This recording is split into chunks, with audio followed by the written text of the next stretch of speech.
ThinkBook 16 Plus. You can't buy this over here in Canada. You can't buy it in the United States. I had to import this laptop from China.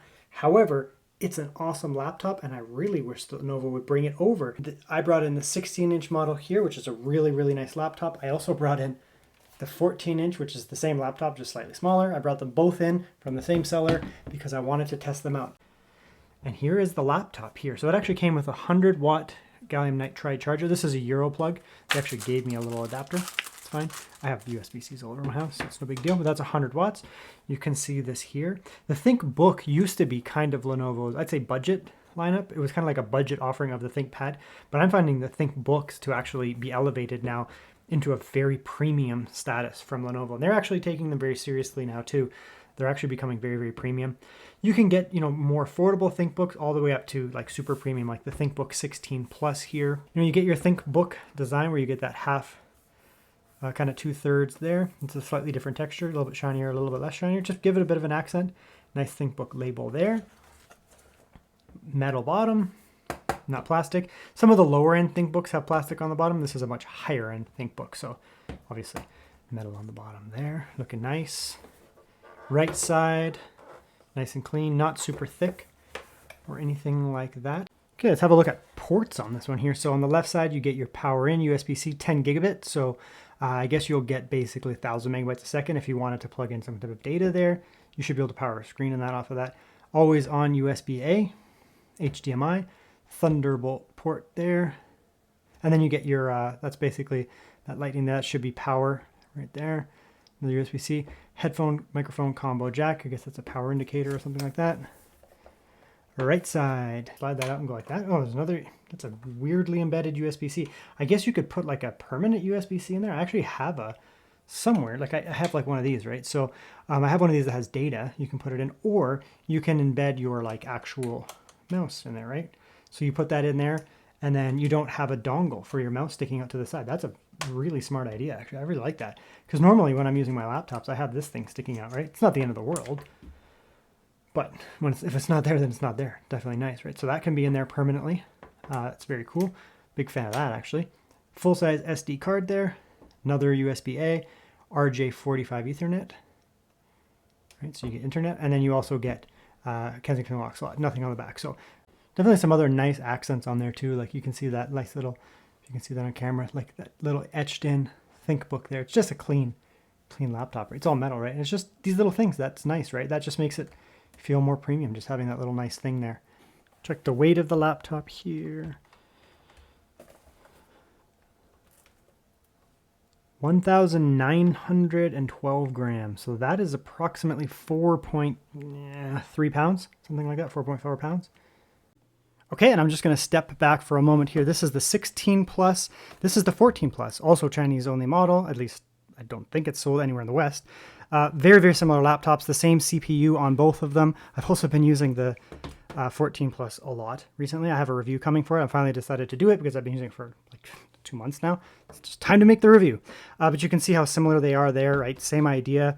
That's the size difference there between a 16 and a 14 inch. You do lose about an inch on the width there and around an inch on the top there, right? So it kind of depends what you're looking for in terms of that. Ports are going to be fantastic on both of them, like same.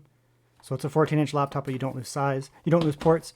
Right side, same, right? The only difference is micro SD versus full-size ST. They both have this kind of hidden thing there. Same back. So they're basically the same laptop, just like the screen is bigger, I guess.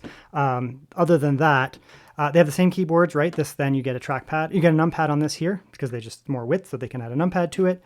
Makes it a little bit more professional. Speakers up there, no speakers up there, right? It is what it is. Very similar otherwise, same type of keyboard. The main difference here, if the screens between them, main difference here, screens between them, 100% sRGB, 100% DCI-P, better screen. But otherwise, they're very, very similar laptops. Even internally, they're actually very similar. They both have dual NVMe.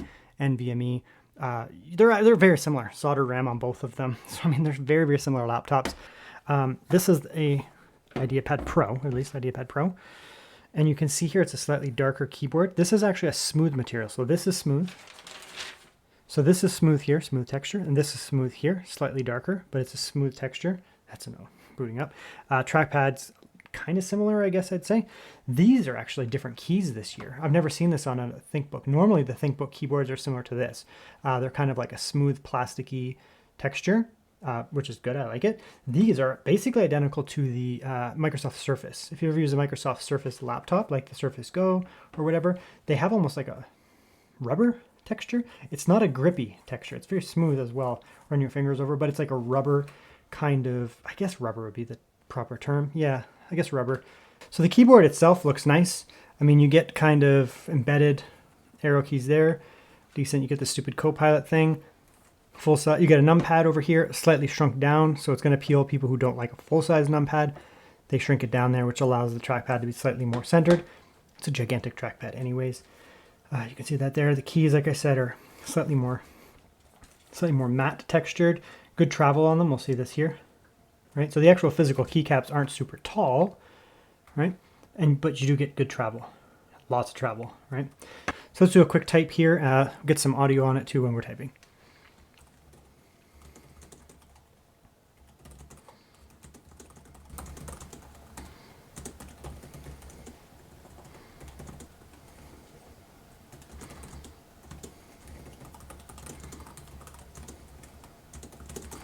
Yeah, very, very snappy. You almost at first think it's like not as snappy because it's got like a rubber texture, which you like, it tricks your brain.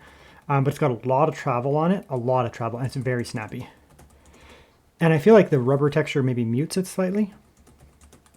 Like it mutes the actual sound because you're not hitting plastic on plastic. You're hitting like rubbery stuff on plastic when you bottom out. So this is a fantastic keyboard. I mean, 10 out of 10, I guess, right? I find that a lot of times these ThinkBooks are actually getting better than ThinkPads. Isn't that like blasphemy? Backlight, that's auto. I have lights on it, so it's not going to light up. Lower brightness, higher brightness. So we'll just put it on auto, I guess, for now. Trackpad is very smooth, not glass trackpad, but it's very smooth. Feels really nice. Very large. You get that little bit of a metal trim on it. You can see the light catching it, which does just give it a premium look to it. Let's feel the click here. Nice sharp clicks, not that muted kind of gummy stuff, right? So inputs to the laptop are actually very premium. Very great keyboard and a great trackpad.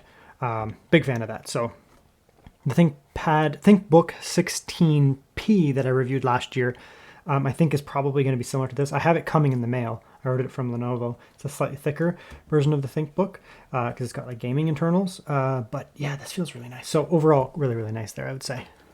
Shouldn't be too hard to get inside the laptop, although it uses this kind of 6-star style screw head there. So very easy to get into there. Bottom of the laptop here looks like there's probably a soda in there where you can put a thermal pad.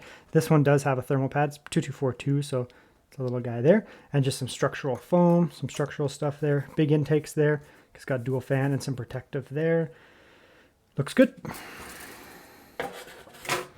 And here is a look.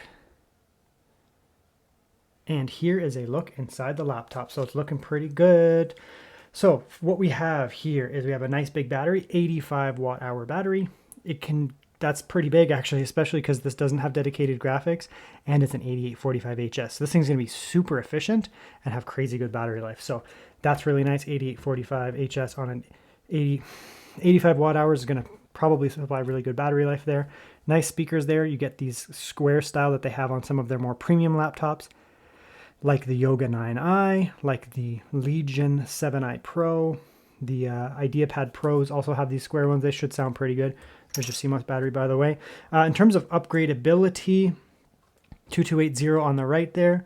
2242 comes with it on the left, but it just has an adapter. So they just actually use a 2242 with an adapter. So if you want to put a 2280, just take that out, put it in there. So dual 2280 or 2242, your choice. Upgradable Wi-Fi there. So very good upgradability. RAM is soldered on this model, so make sure you get the RAM that you want. I'd recommend buying 32 gigabytes. It's 2024. 16 gigabytes is rapidly becoming not enough. So this one does have 32 gigabytes soldered to the motherboard. That is a behemoth cooling system for this laptop. This is an 8845HS AMD chip here. Basically going to run base. It's very similar to what you find in like a Legion Go or an ROG Ally. Those are U variants of it, so slightly lower watts, but this is a massive cooling system for this here. You get 2 heat pipes, big heat pipes too. On the right here, we have a we have a fan here on the right, fan here on the left, so a dual fan as well. This one is actually huge in terms of the fan itself is about the same size, but you get extra evacuation area there for air, double out there. This thing should run super cool. I'm going to assume that if this thing is doing like 4K video editing rendering under max load, it's still going to run at like 60 degrees. That is massive cooling for this laptop here. So these internals look, other than the fact that they don't have RAM upgradable, just make sure you get the RAM that you want. It's pretty typical of an Ultrabook these days, but other than that, it looks fantastic for upgradability. Dual 2280 option, or you can go 2242. Upgradable Wi-Fi, huge battery, good speakers, incredibly good cooling system in there. So this looks like a really nice interior. Okay, let's have a look at the screen here. It's a pretty nice screen. I'd say it's not, you know, revolutionary or anything like that, but it's a nice screen. So it is a 1600p screen, great resolution at 16 inches. I personally wouldn't want it to be any lower than that. Refresh is good on it as well. You can see here it does dynamic as well. 120 hertz refresh rate, or you can go dynamic, meaning 60 on battery, 120 when you're plugged in. So that's fantastic. Really, really nice screen. The actual screen is 100% sRGB, so it's going to have good colors. Realistically, it's not going to beat out the ThinkBook 14 Plus, which has 100% DCI-P, which you really primarily notice in the reds becoming slightly richer. So if you are like a creative type, you may want to consider the DCI-P screen on the 14 Plus. But I mean, 100% sRGB is still good. You can still, you know, make thumbnails, make your videos and that kind of stuff, and still get pretty good color accuracy, because a lot of people are going to be doing 100% sRGB at best these days. But if you're doing print media, you know, something you may actually print that out or put it on, you know, a website, something professional, you may want to lead towards the DCI-P screen just because there's more color space there. But, you know, overall it's pretty nice. So let's actually test the screen now. Okay, we'll just test the screen here. So you may not be able to see it here, but let me bring in the ThinkBook real quick so we can do a comparison between DCI-P and sRGB. This is a perfect case because they're the same, realistically the same laptop, and you can get a difference here. Okay, so let's bring in the ThinkBook 14 Plus and compare it to the 16 Plus. And I just want to really show this. My camera may not pick it up. It usually does neutralize, but you can really see here. This is an sRGB screen, 100% sRGB. Not quite as bright, but it's reasonably bright, I'd say. This one here is 100% DCI-P. Now, my phone will normalize this, but it is much more noticeable in person. very crisp, vibrant red here on the DCI-P screen. This is still decent red. Like, it's not going to be pinkish or orange like you get on, you know, like when you get those like 75% sRGB or 45% NTSC, the screens just look garbage. And I really despise that companies even put those out. You should not be putting out 45 NTSC screens. I'm sorry. It, like, even for daily use, it just looks like crap. So 100% sRGB should be the baseline. You can see here that there is quite a bit of a difference, probably under exaggerated on the screen here, where this is, it's red, but it's just not vibrant, right? It's just not a vibrant here, whereas this is pops. This is a vibrant, bright red. You know, you can come a little bit forward here. This is a even more vibrant scene here with the hands. You can see just even the skin tones look more human, I guess I'd say. I don't know if it's going to show up on camera, right? It's okay, right? 100% sRGB is okay. It's kind of my baseline. And then that's the DCI-P, just how much more vibrant it is. When you're watching shows, it's very noticeable. When you're playing games, it's very noticeable. When you're really doing any type of task where you're looking at a screen, and it's a laptop, so you're going to be looking at a screen, it's very noticeable, in my opinion.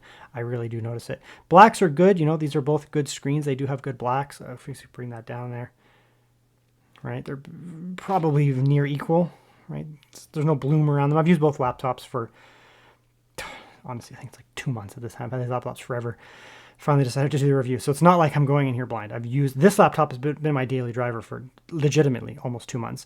This one I've been using on and off like constantly during that period as well. I got both of them at the same time. So, okay. So this one here is the greens, and you're going to see even that pops more, right? So you can maybe see on camera, I'm not sure, but these are, it's muted. 100% sRGB still decent, right? But when you get into these 100% DCI-P, it's staggering. This is often why people look at OLED screens and they're like, oh my God, it's so much better than IPS screens. IPS is garbage. Hold on. It's not that IPS is garbage. It's that the IPS screens you're using are garbage. This is a gorgeous IPS screen, and I've been going through this type of laptop during my reviews in the past, I guess, 2 months, and I've been comparing them to many, many OLED screens. I have OLED laptops all over the place, 100% DCI-P OLEDs. versus 100% DCI-P IPS, and they're very close. Okay, turn it up, see how loud it gets.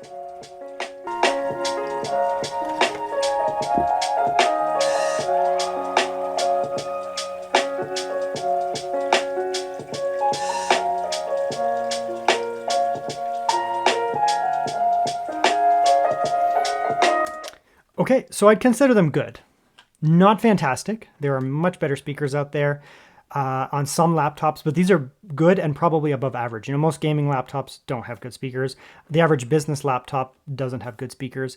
It's really like from Lenovo, because Lenovo laptop, it's really not until you get into the, you know, the Yoga 9i or I guess the Legion 7i Pro. What else has a really good set of speakers? The ThinkBook 16P, which is the bigger brother of this, has better speakers. That's where you get into like serious bass. This one here, though, is still good. It's relatively loud. It's not super loud, but relatively loud. It's very clear when also at max volume. There's no rattle, no tinniness. It's nice and clear. The high and mid-range is very nice on this laptop. Very, very nice. But the low-end bass is missing. It's there, but it's just not prevalent. It's actually muted a fair bit. You could probably tune it a bit, you know, use FX Sound, bring that bass up slightly, get a little bit more boom out of it. And it would end up being like a nice laptop. Like you're going to watch shows on this, you're going to actually enjoy it. You're probably not going to want to use headphones. But, you know, if you're getting into serious things like serious music production, you're probably going to want to have something with a bit more bass prevalence, at which point you can move into the 16P from in this lineup here. Or, you know, if you want a Lenovo Yoga 9i Pro or something like that. Cinebench R23 here on the left, we have silent mode. We were getting about 13,000. In the middle, we went to balance mode and we got about 15,000, 15,500, somewhere around there. And then when I moved it into performance mode, we got just slightly over 16,000. So very, very good scores on that CPU there. Then you can see here that in Wi-Fi, it's very fast, to be honest. That's about as fast as my Wi-Fi can possibly go. The SSD included is just that 2242. However, it is a very fast 2242, actually one of the fastest I've ever tested. So very, very good there. Then you can see here the battery life is going to be exceptionally good on this laptop. It has a reasonably big battery, and then it of course does have that very efficient AMD CPU. You can see here that at 100% brightness, full refresh, we're getting about 7.5 watts being drained. So that's going to be good for more than 10 hours, about 12 hours of idle, if not 13 or so. Then I moved into some 1080p YouTube, and we're also getting extremely good battery life. We did see an increase in the amount of watts being used by probably 1.5 or so, but realistically, we're still looking at about 10 hours of YouTube playback, which is incredibly good. So if you're doing mixed use productivity tasks, you're going to get easily an all-day battery here. You know, 6 to 8 hours is very well within reach. And of course, if you're doing very demanding tasks, you might drop down maybe 5 or 6, but overall, very good battery life. Okay, here's a look at the webcam. Actually, it's pretty wide. The laptop is sitting really close to me, which is interesting. It's got a nice viewing angle on the side there. It's actually got really good lighting. I don't even have that many lights on right here. It's actually really good for a ThinkBook. I've recently finished a yoga review and an IdeaPad review, and they were good too. But usually the ThinkBook webcams are a little bit lower, so I'm actually pretty impressed with this here. Again, the ThinkBooks are becoming more and more Halo from Lenovo. It's never probably going to be their absolute top. Usually that's reserved for like the Yoga 9i type stuff, but these are just moving up and up. Every single year they come out with ThinkBooks. They're better and better, and the webcam is another sign here. It's actually a good webcam here. Okay, game testing time. This should go very well because it's an AMD 8845HS. So we're going to do some Baldur's Gate here. We'll start at 1200p. We could do 1600p, we'll just need scaling. But we'll try 1200p with just, I don't know, maybe quality on medium. Should do pretty well here. Yeah, look at that. Yeah, so indoor areas, you're going to get, you know, really good frames here on medium. Around 60 or so. Right, quite good. I wonder if we can get native. Just throw it on there for a second. Primarily, I just want to see what we can get here. I just want to, you know, get a baseline kind of thing. Yeah, even natives, 1200p medium. These AMD GPUs are just becoming so effective. When you go to a very demanding area like Baldur's Gate, it'll be more demanding, but it's looking pretty good. Let's actually turn it up. So we'll go to native resolution here, 1600p, and maybe balanced FSR. Should be fine, to be honest. Yeah, 1600p balanced FSR, and we're getting, you know, that kind of frames. A lot of the game, you're going to be indoor areas or areas that aren't going to be super populated. You'll be getting frames like this. Right? CPU, GPU, APU basically is pulling a lot of watts, 65 watts there. This is medium, but with performance. But we're at 1600p, so it still looks good. It doesn't look muddy, right? If it was at 1200p, it would look pretty bad. Look at that. Look at those frames. It's really good. This is an example of, the 7845, the 8845 HS. That's a high wattage variant. Okay, now we're in the most challenging area of the game by far. This is an iGPU killer. So let's drop it down to a reasonable setting here. You could go low, but we'll try 1200p here. We're not getting any performance. So we'll go 1200p balanced on medium and see. Yeah, when you're in the city of Baldur's Gate, you're going to need to drop it down slightly. Right, it's just going to be a little bit demanding here because it hits the GPU and the CPU so hard. Basically, the whole APU is getting slammed. You come to other areas, it'll not be too bad. That area there is really bad there. Right, you come into these areas, it's going to go up. So it just depends where you're going to play, right? When you're in the city of Baldur's Gate end game, it's a very demanding area. It's a very demanding area of the game. It's so loud. Very demanding area of the game. You're going to want to play with the settings. When you're in, most of the game, you're not going to be here. You can really just, play on in silent mode and just 1600p with some performance FSR and you're going to be good to go. So yeah, let's jump into one more game though. Okay, we'll do a little bit of Ghost of Tsushima now. What are we at for settings here? I think 1200p at 1200p. Balanced FSR, we'll see how that looks. High, all right, let's bring that down. So we'll go 1200p on balance with medium. I think it's going to run just fine, to be honest. Yeah. This is the type game, I mean, you could play it at 30, but you're going to want to have like good lows. 45 is probably more acceptable with lows of 23 because it's pretty action-packed. It's not like a shooter or anything like that. It's not like pinpoint accuracy, but it's still pretty fast-paced from time to time. So this would be good, a good experience here, 40 to 50 or so.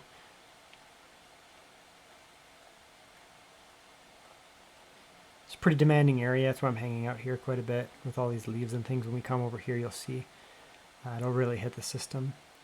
We're up to full 60 watts on the GPU, on the APU there. So a little bit of a drop down with this going on. Let's hit balance mode. Probably won't really affect performance much. Yeah, it didn't do anything. Much quieter though.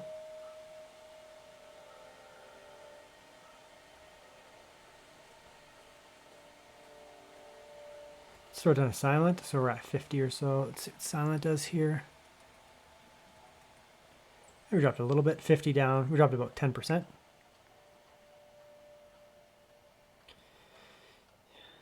Yeah, so I mean, that's really the writing on the wall. I mean, we know what this GPU is capable of. In this system, it's able to feed a lot of watts. Even silent mode is giving it 30, and it is basically silent. So you're going to be able to do some pretty serious gaming on this. I mean, not going to be 4K, in the most demanding brand new titles, but in brand new demanding titles like this, you're going to be able to play with reasonably good settings and have a good experience. And then of course, older games. I mean, games from 5-6 years ago, you're going to just really just probably max them out at 1600p and have no issues there. Okay, well, that's the review of the laptop. This is the ThinkBook 16 Plus. It's not available in Canada. I got it from China. I imported it. Of course, it comes in English and everything, so it's not a big deal. If you want to do that, go for it. This is like the third or fourth laptop I've imported from China. I really wish that Lenovo would bring this over here. They have the Xiaoxin IdeaPad 5 Pro with the OLED screen that I did a review of. Gorgeous, fantastic laptop. The ThinkBook 14 Plus, which will actually be filmed right after this, but I've been using it as a daily driver for about a month to 2 months. Awesome laptop. And then there's the ThinkBook 16 Plus here that I've also been using, not as a daily driver, but I have been using it on and off quite a bit for about a month or so.